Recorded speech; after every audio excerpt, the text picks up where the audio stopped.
Juicy chicken tandoori খেতে কার না ভালো লাগে, কিন্তু গ্যাসের চুলায় রেস্টুরেন্টের মতন তন্দুরি কি বানানো সম্ভব? একদম ঠিক ভেবেছেন। আজকে আমরা বানাবো সাধারণ গ্যাসের চুলায় চিকেন তন্দুরি। এর জন্য তন্দুরি ভাটি, এয়ার ফ্রায়ার কোনো কিছুরই প্রয়োজন নেই। সাথে থাকছে চটপটা গ্রিন চাটনি। আরেকবার আপনাদের শিমুস ডিজায়ারে স্বাগতম। এখানে আমি প্রথম থেকে ধুয়ে চিকেনের পিসগুলোর জল ঝরিয়ে নিয়েছি। চিকেনগুলো আমি স্কিন শুদ্ধ নিয়েছি, কারণ স্কিন থাকলে চিকেনটা রান্না করার সময় ভেতর থেকে ড্রাই হয়ে যায় না। এর ফলে তন্দুরি খুব সফট ও জুসি হয়। চিকেনের পিসগুলোকে আমি এভাবে কাট লাগিয়ে নিচ্ছি। তন্দুরির জন্য এটা খুবই জরুরি, কারণ তন্দুরির পিস বড় হয়, তাই এতে মশলাগুলো ভেতর পর্যন্ত না ঢুকলে খেতে টেস্ট লাগে না। এবার আমি একটা মিক্সিং বলে মশলাটা রেডি করে নেব। মশলার মধ্যে সবার প্রথমে আমি 1 টেবিল স্পুন রিফাইন্ড অয়েল নিলাম। আপনারা চাইলে সর্ষের তেলও ইউজ করতে পারবেন। এরপরে লবণ নেব 1 টেবিল স্পুন, শুকনো লঙ্কার গুঁড়ো 1/2 টেবিল স্পুন, ঝালটা পছন্দ মতন নেবেন। হলুদ গুঁড়ো 1 টেবিল স্পুন। এরপর গোলমরিচের গুঁড়ো 1 টিস্পুন এবং 1 টিস্পুন গরম মশলার গুঁড়ো নিলাম। ধনিয়ার গুঁড়ো, জিরার গুঁড়ো 1 টেবিল স্পুন করে নিলাম। আদা রসুনের পেস্ট 2 টেবিল স্পুন নিলাম। টক দই 1/2 কাপ। রেস্টুরেন্টের মতন লুক দেওয়ার জন্য আমি এখানে কমলা রঙের ফুড কালার ইউজ করেছি। এর বদলে আপনারা কাশ্মীরি লঙ্কার গুঁড়ো ইউজ করতে পারেন।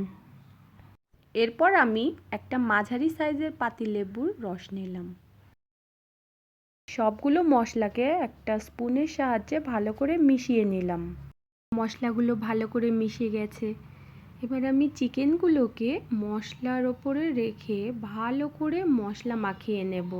আর এভাবে চিকেনটাকে ম্যারিনেট করে মিনিমাম 2 ঘন্টা রাখতে হবে। এতে মশলাগুলো চিকেনের ভেতর পর্যন্ত ঢুকে যায় এবং খেতেও দারুণ টেস্টি হয়। একে একে আমি চিকেনের সবগুলো পিসকে ম্যারিনেট করে নিলাম।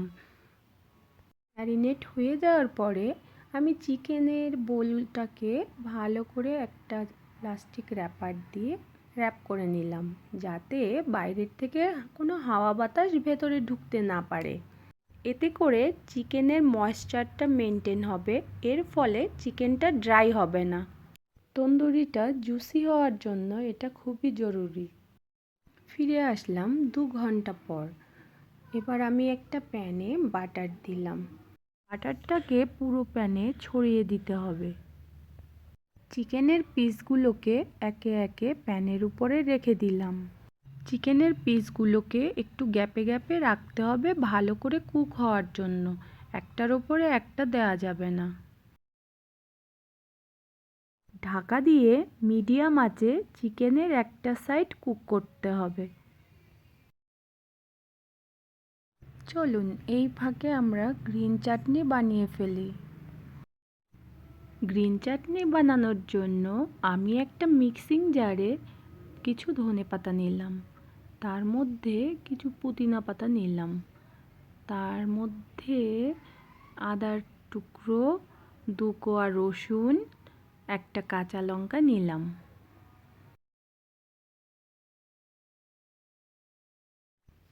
এবং এর সাথে আমি 1 টিস্পুন লবণ, 1/2 টিস্পুন গোলমরিচের গুঁড়ো এবং 2 টেবিল স্পুন টক দই নিলাম। এর মধ্যে ছোট 1 টুকরা লেবুর রস অ্যাড করলাম। আমি এর মধ্যে 3 টুকরো আইস কিউব ইউজ করছি। গ্রিন চাটনির কালারটা এতে পুরো গ্রিনই থাকবে, কালচে হয়ে যাবে না। এটা কিন্তু একটা ইম্পর্টেন্ট ট্রিক। রেস্টুরেন্টের মতন কালার পেতে চাইলে অবশ্যই কিন্তু বরফ ইউজ করতে হবে। আমাদের গ্রিন চাটনি রেডি। ফিরে আসছি তন্দুরিতে। এবার আমি তন্দুরির ঢাকনাটা খুলে তন্দুরিগুলোকে উল্টে পাল্টে দিচ্ছি। দেখবেন হালকা করে জল ছাড়ছে, তো উল্টে পাল্টে আবার মিডিয়াম আঁচে রেখে ঢাকনাটা বন্ধ করে 4-5 মিনিট বাদে বাদে আমি এরকম উল্টে পাল্টে নেব। এবার এক সময় দেখবেন জলগুলো শুকিয়ে তেল বেরিয়ে ফ্রাই হয়ে গেছে। তখন আপনারা বুঝতে পারবেন তন্দুরি রেডি। গ্রিন চাটনির সাথে নান, রুটি, পরোটা দিয়ে গরম গরম এনজয় করুন। ভিডিওটা ভালো লাগলে লাইক এবং সাবস্ক্রাইব করার অনুরোধ রইল।